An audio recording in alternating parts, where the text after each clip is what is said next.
সরকারি দল বিরোধী দলের এমপিরা যখন কথা বলেন তখন সকলেই জুলাই যোদ্ধাদের কথা বলেন, কেউ কেউ শহীদ ওসমান হাদি শহীদের কথাও বলেন, কিন্তু কার্যত আমরা সরকারি দল থেকে তার উল্টাটা দেখছি। দুইটা ভোট একসাথে হলো, একটা ভোটের রায় তাদের পক্ষে গেল, মেনে নিলেন। তারা দাবি করেন 51% মানুষ তাদেরকে ভোট দিয়েছে।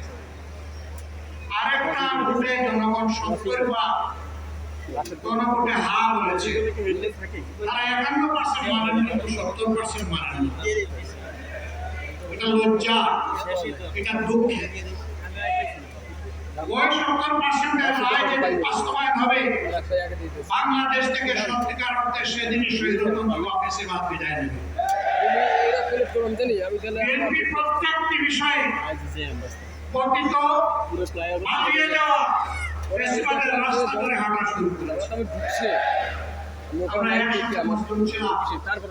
বিনয়ের সাথে বলতে চাই, হাজার চেষ্টা করে ওই আওয়ামী লীগ হতে পারবেন না, দুর্বল আওয়ামী লীগ হতে পারবেন। সেই আওয়ামী লীগ যারা জাতিকে নিয়ে, বিরোধী দলকে নিয়ে ব্যঙ্গ বিদ্রোহ করত, আজকে তারা কোথায়? আপনারা একই কাজ শুরু করেছেন। যে আওয়ামী লীগ তাদের পুষ্য লাঠিয়ালদেরকে নিয়ে সমাজের বিভিন্ন জায়গায় কর্তৃত্ব কায়েম করেছে, সেই আওয়ামী লীগের পাশে তাদের দুঃখের দিনে লাঠিয়াল এসে দাঁড়াতে পারেনি।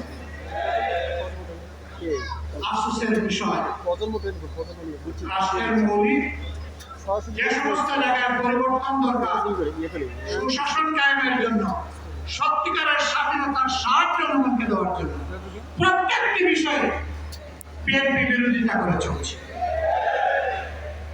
এটি জাতির সাথে সুস্পষ্ট কথা। তারা তাদের দেওয়া একটি কর্মসূচি সংস্কারের তাদের ইশতেহার, এটারও তারা বিরোধিতা করছে। আমার মনে হয় তারা যে বিরোধিতা করছে, এই জ্ঞানটা ওদের তারা হারিয়ে ফেলেছে। প্রিয় বিএনপি, ভুলে যাবেন না, এই জুলাই না হলে এই মায়েদের, এই বাবাদের, এই ভাইদের, এই বোনদের সন্তান, স্বামী, ভাই, বোন জীবন না দিলে আজকে ক্ষমতা আপনারা এনজয় করতে পারতেন না। ভাবতে বসে ভুলে গেছেন, আপনারা আগেই ভুলেছিলেন। শহীদ পরিবার যখন বুকে কষ্ট নিয়ে কান্নাকাটি করছিল,